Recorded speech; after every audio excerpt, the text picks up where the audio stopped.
Olá, tudo bem? Aqui é o João. Bom, esse aqui é o Pocket número 2. Se você ouviu o nosso último Pocket, foi o primeiro no caso, você deve ter ouvido que o meu parceiro aqui do canal, o Igor, comentou que esse conteúdo surgiu aí por conta de um imprevisto, né? A gente não conseguiu conciliar a agenda para fazer o podcast quinzenal.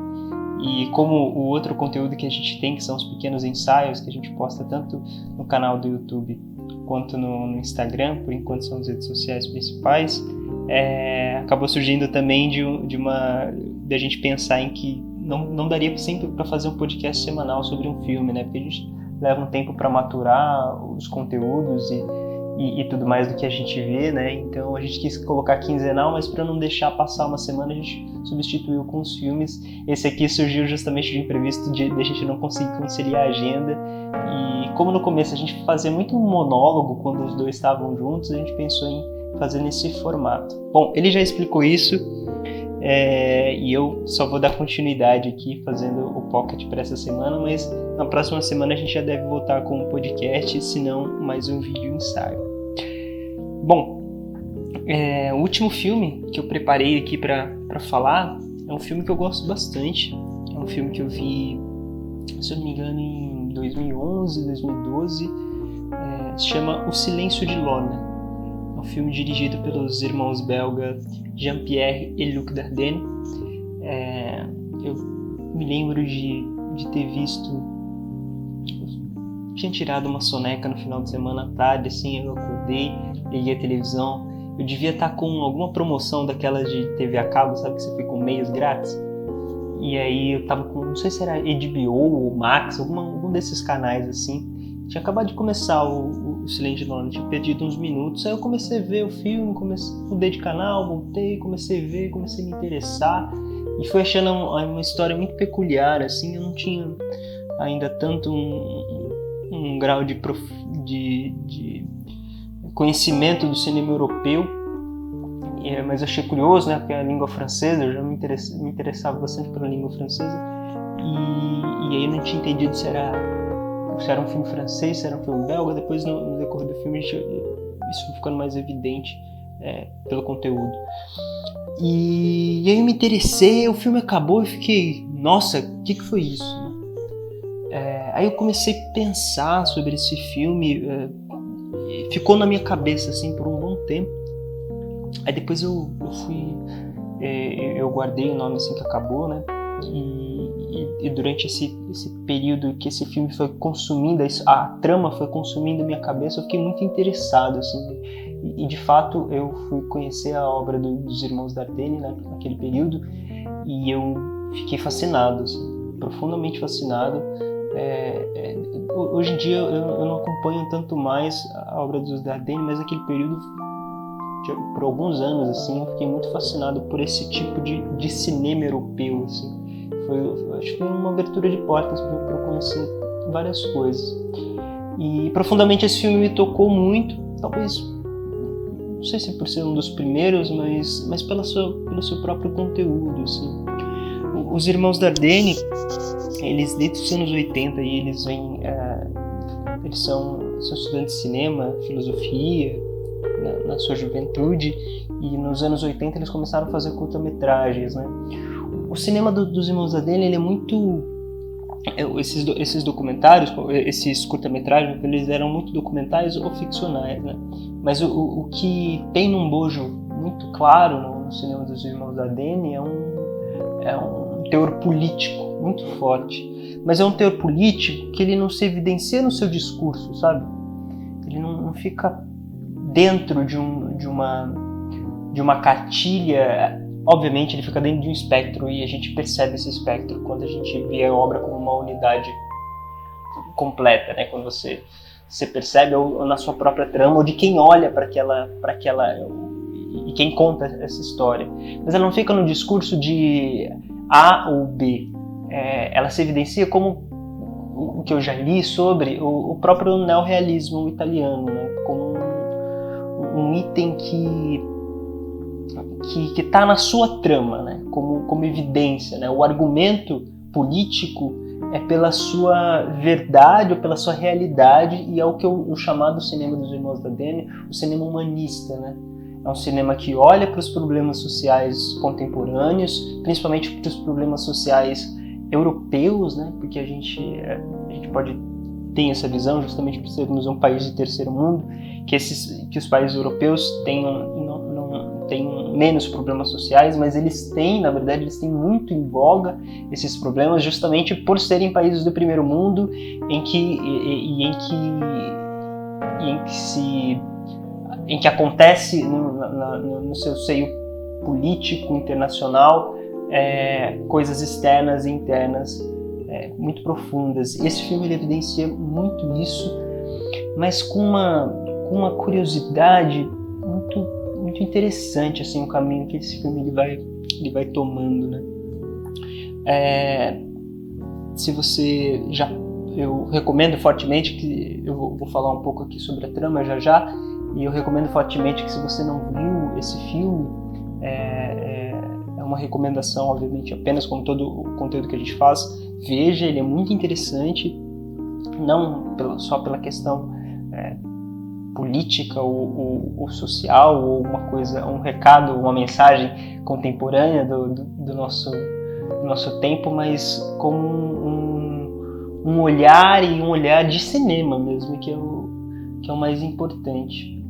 E eu acho que é isso que me fascina muito no cinema dos Irmãos Dardenne, né? Em que ele não se fixa ao discurso político como cartilha, mas sim na trama, né? Como ele usa o argumento de uma possível realidade, ou de uma coisa que de fato acontece no nosso tempo, para trazer e evidenciar dentro de um formato. Os Irmãos Dardenne, eles têm uma colaboração. Eles começaram a fazer longas de ficção mesmo, acho, nos anos 90, né? Se não me engano, o primeiro é A Promessa, depois vem Rosetta. E desde desses primeiros longas, eles têm uma colaboração contínua de um pequeno grupo de produção, né? Eles sempre fazem um grupo de produção pequeno. É um cinema muito com a câmera na mão, muito voraz, bem típico europeu, mas eles têm um peso muito grande, né? Essa fluidez, essa coisa corriqueira, as temáticas, né, que envolvem ali uma classe emergente, os estrangeiros dentro dos países europeus, ou seja, na Bélgica, a questão da fábrica, a questão das drogas, enfim, esses problemas que circundam o mundo inteiro, mas no caso ali no olho da Bélgica, os problemas que influenciam. Nesse caso, no Silêncio de Lorna, a trama que é protagonizada pela nossa protagonista, a Lorna, que a atuação é da Arta, né? Arta Dobrosch, se não me engano, é uma atriz albanesa, e ela faz o papel de uma albanesa no filme, né? A trama ela é o seguinte: a Arta, ela já mora na Bélgica, no entanto ela quer a cidadania belga, e justamente para ela conseguir adquirir um negócio, né, que é uma lanchonete, uma pequena lanchonete. Isso com o namorado dela, que o namorado dela também é estrangeiro e está trabalhando, se não me engano, ele trabalha com embarcações, alguma coisa assim. No entanto, para conseguir essa cidadania dela, como vários, inclusive no Brasil, isso acontece, passa por uma ilegalidade porque a gente sabe que é isso. Minto, eu não sei se eu poderia dizer ilegalidade, mas um jeitinho de conseguir essa cidadania, que seria casar com alguém, né? Nesses países, uma cidadania sempre quando você casa com alguém que é natural daquele país, e ela se envolve com uma máfia justamente para conseguir isso, né? Então ela se envolve com uma máfia que é liderada pelo Fábio, né? Que é atuado por um ator que eu gosto bastante. Não sei se ele é francês ou se ele é italiano. Chama Fabrizio Ringone. acho que é italiano pelo nome.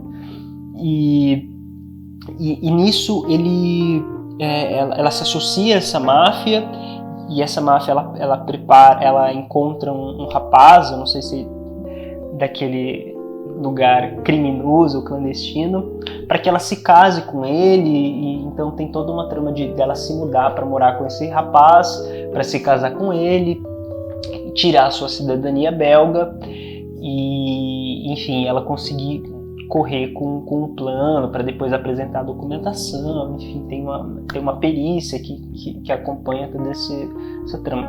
Em base, a trama é essa. Eles arranjam um rapaz para ela se casar, um rapaz belga. No entanto, esse rapaz, o chamado Claudie, que é atuado pelo Jeremy Renier, que fez praticamente todos os filmes dos Irmãos Dardenne, e desde a juventude dele, se eu não me engano, a promessa, né, um adolescente ali, problemático, e ele vai atuando. Esse filme é de 2008, então fez A Criança, fez várias contribuições diretas com os Irmãos Dardenne. Depois virou um ator de renome, assim. Ele é um ator muito interessante, Jeremy Renier, porque ele é muito versátil, assim. Nesse filme ele tá visceral, é uma atuação muito forte dos dois, mas dele principalmente, porque esse personagem, o Claudie, ele é um viciado em drogas, ele tem sérios problemas com drogas, com vício. Ele tenta trabalhar, já ficou internado várias vezes e tal. Então é um sujeito típico que a máfia usa para enfim, envolver em tramas e tudo mais, envolvendo seus negócios. Então a Arta, ela se muda para morar com Claudie, e para fingir que são marido e mulher e tudo mais. No entanto, nunca fica evidente, obviamente, esse problema não fica evidente a princípio, esse problema das drogas com ele, e ela tenta colaborar, eles parecem dois colegas de quarto morando junto, e em que vários momentos o Claudie, na fragilidez, na sua abstinência da droga, em que ele tenta evitar e tudo mais, dificilmente ele consegue evitar, ele foge para buscar, e a Arta se incomoda com isso, e de verdade ela não liga para ele, ela não tá nem aí, pelo menos no início dessa relação de convívio entre os dois, mas depois isso vai ficando naturalmente, eles vão convivendo. O Claudie passa por vários problemas da abstinência, ele tá muito magro no filme, a gente vê o sofrimento dele por às vezes querer ir buscar droga, às vezes tentar controlar essa impulsão, e a Arta em vários momentos tenta ajudá-lo, muito às vezes com contragosto, mas e a gente vê a súplica do Claudie em momentos em que ele pede para jogar o jogo de cartas com ela, em momento que ele pede para ela ir comprar alguma coisa para ele, para comprar um remédio, porque ele começa a ter contrações, câimbras, né? Eu não sei, parece ser um efeito aí dessa abstinência ou a falta de alguma substância, e a gente vê ele sofrendo em casa, se joga no chão, tem problemas para se alimentar, problemas para dormir, ele fica incontrolável em casa. Ele não fica agressivo, ele não é uma pessoa agressiva, mas ele fica incontrolável porque ele não está conseguindo segurar a vontade dele de comprar e usar a entorpecente. Então, e nesses momentos a Arta que está ali tentando juntar um dinheiro, tentando ver os lugares em que possivelmente ela possa comprar depois a lanchonete ou investir no negócio dela, em que às vezes ela encontra o namorado dela porque ele vai trabalhando com embarcações e nem sempre ela vê. E nesses momentos ela vai se incomodando, mas ela vai tentando colaborar com Claudie.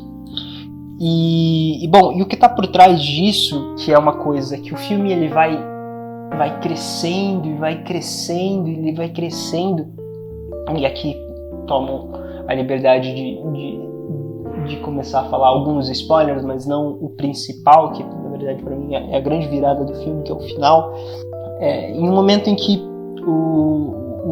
os dois personagens, ele evita muito sair, né?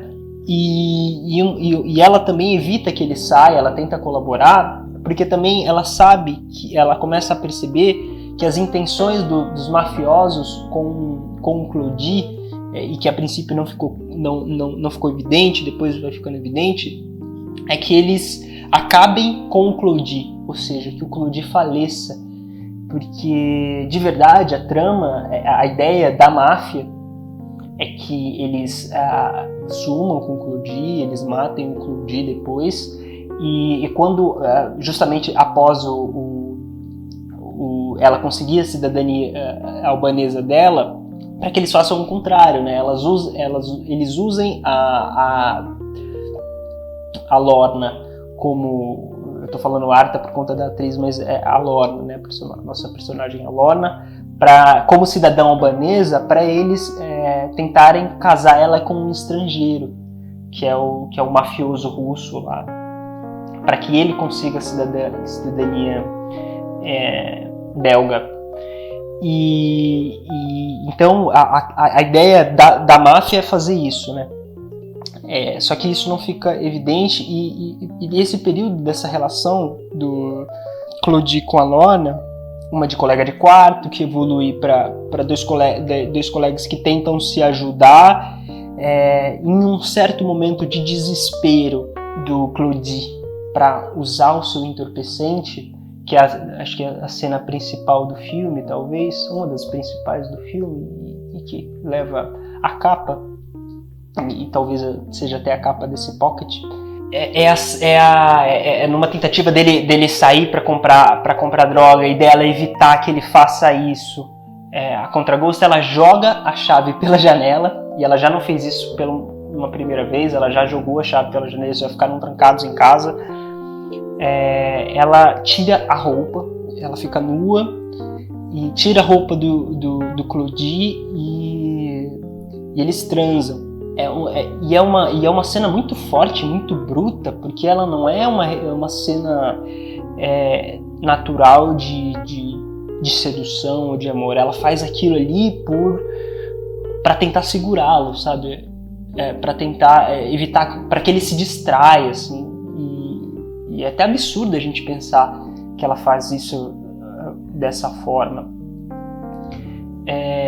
Mas é uma tática que ela acaba usando para evitar, para segurar a abstinência do Claudie.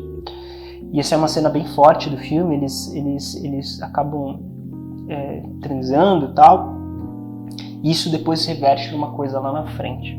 E bom, esse momento faz o Claudie pensar muito mais na saúde dele, tentar se cuidar, e porque ele se percebe de alguma outra forma, ele consegue tirar forças desse ato também e tentar se reestabelecer, por mais que ele ainda tenha as fragilidades dele, né?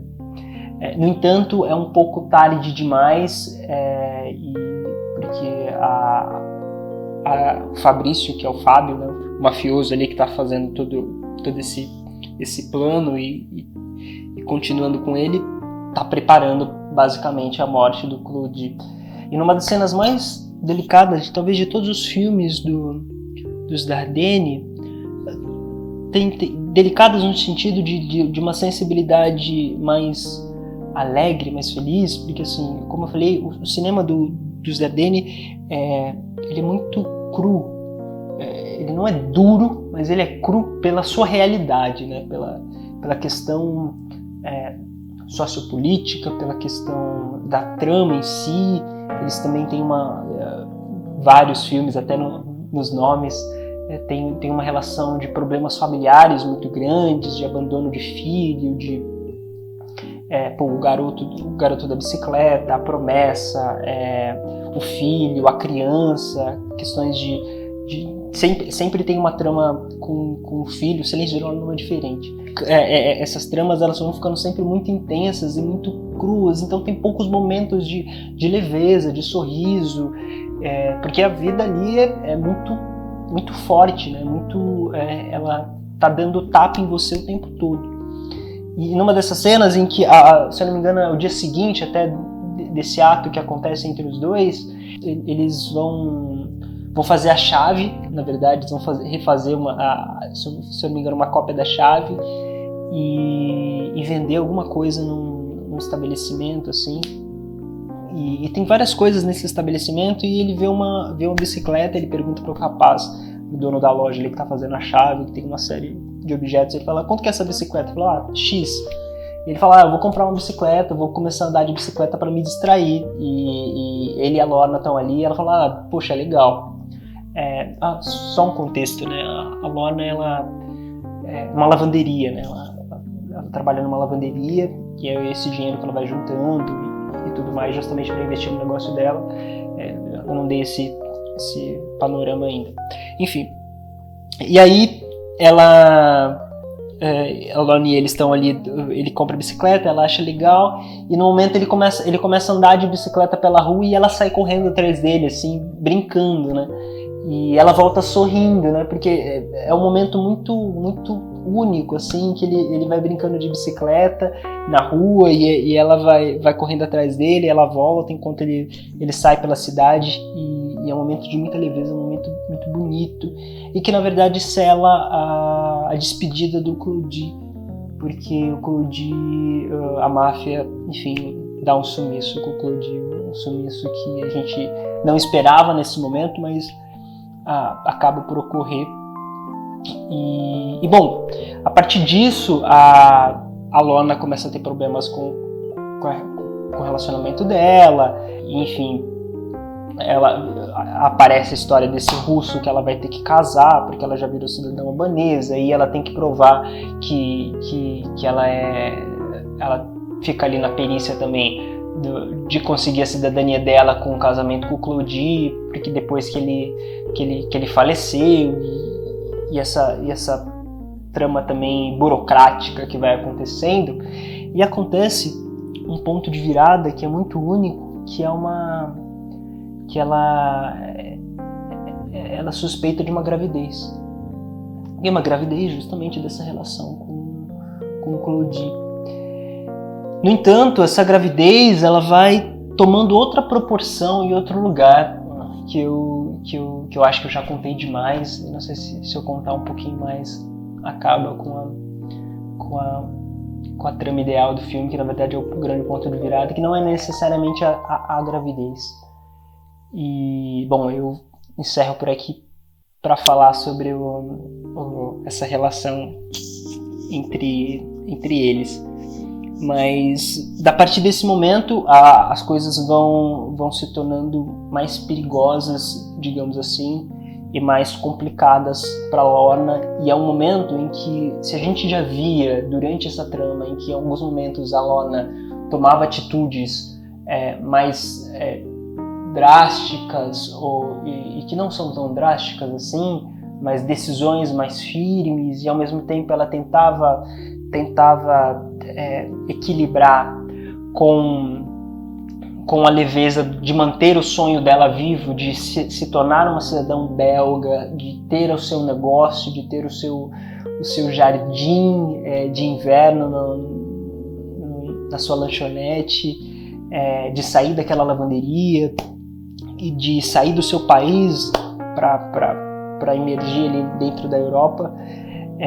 A história ela vai para outro lugar e toma uma proporção totalmente diferente, em que talvez a gente percebesse, mas que não necessariamente a gente esperasse, por conta das consequências dos métodos que ela acaba usando e das pessoas que estão envolvidas, né? Essa máfia, esse mafioso russo, a relação do namorado dela, a relação do Claudie, o falso marido que se torna uma pessoa extremamente importante e que evidencia essa trama política que os irmãos Dardenne sempre colocam dentro da trama dos seus filmes, assim, né? em que você levanta a possibilidade e as impossibilidades de uma Europa problemática, de um capitalismo selvagem, e de um preconceito e da questão dos refugiados, em que isso evidencia em outros filmes, do proletariado. Então, essas coisas estão dentro dos filmes e não só como discurso, né? E esse filme é o que mais evidencia, mas no final desse filme tem uma coisa que me deixa muito quente assim por dentro e muito preocupado e que acho que essa é a força do Dardenne quando pensam e quando a gente chama o filme deles de um cinema humanista, né? Um cinema que tenta pensar o nosso tempo, um cinema que tenta evidenciar os nossos problemas e que também não necessariamente nos prepara para o cenário ideal deles e que não dá uma solução para eles, né? Colocando só um pontinho a mais sobre o cinema deles, em 2016 teve uma mostra no Centro Cultural, no CCBB, né?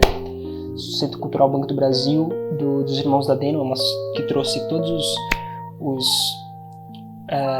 curta-metragens dele dos anos 80, várias entrevistas, algumas associações deles, e os filmes, né, propriamente, se não me engano, de forma gratuita, era um valor muito acessível, assim, coisa de R$3, R$6, para você ver, e teve conferências e tudo mais. Uma dessas pessoas que eu já citei aqui num dos podcasts com meu parceiro aqui, o Igor, é o Sérgio Riso, né? O Sérgio Riso, ele tem um olhar muito forte para esse cinema humanista dos irmãos Dardenne, do Michael Haneke. Ele comentou até do Michael Haneke. E eu tenho uma cartilha, eu fui nessa mostra, né, dos irmãos Dardenne, o cinema humanista, e o professor, né, ele escreveu aqui uma abertura, né, dessa mostra, e ele tem um comentário muito interessante, né, sobre um resumo, né, ele faz um comentário bem grande, mas o final é exatamente o que eu comentei, né? A obra dos irmãos Dardenne é sociopolítica, porque, além da matéria-prima que explora, também se ocupa, em sua essência, de uma política que deveria interessar a todo realizador, a do cinema. Portanto, eu deixo aqui essa indicação, fortemente, O Silêncio de Lorna. Eu tenho essa mídia física, eu comprei essa mídia física faz 5, 6 anos, porque eu falei, eu me interesso, eu tenho várias mídias físicas, em DVD, em Blu-ray, e essa aqui foi uma das que eu encontrei pela Imovision, encomendei, enfim, e eu tenho ela há um bom tempo. Eu recomendo fortemente esse filme. Ele teve os irmãos Dardenne sempre tiveram premiações e destaques muito grandes no cinema, no Festival de Cannes. Esse filme ganhou lá o roteiro, se não me engano, no Festival de Cannes. Foi muito forte, muito interessante. Eu não vou falar importante, porque eu acho essa palavra um pouco problemática, mas se tratando de indicações eu acho problemático. Mas eu recomendo fortemente esse filme, e eu vou tirar uma fotinha aqui mostrando a mídia física, mostrando aqui o cartaz dos irmãos do cinema humanista, dos irmãos Dardenne. E é isso. Fico aí pro aguardo pro próximo podcast comigo e com o Igor, ou pro próximo Pocket, ou quem sabe o nosso vídeo ensaio. Foi um prazer aqui falar e comentar um pouco do cinema dos irmãos Dardenne, que eu particularmente gosto bastante. E é isso. Obrigado, pessoal. Aproveitando aí que é final de ano, se você está escutando agora, se você está escutando em 2021, se você está escutando em algum outro tempo, desejo um bom ano e que as coisas melhorem pra gente. E é isso. Até mais. Até o próximo, o último filme.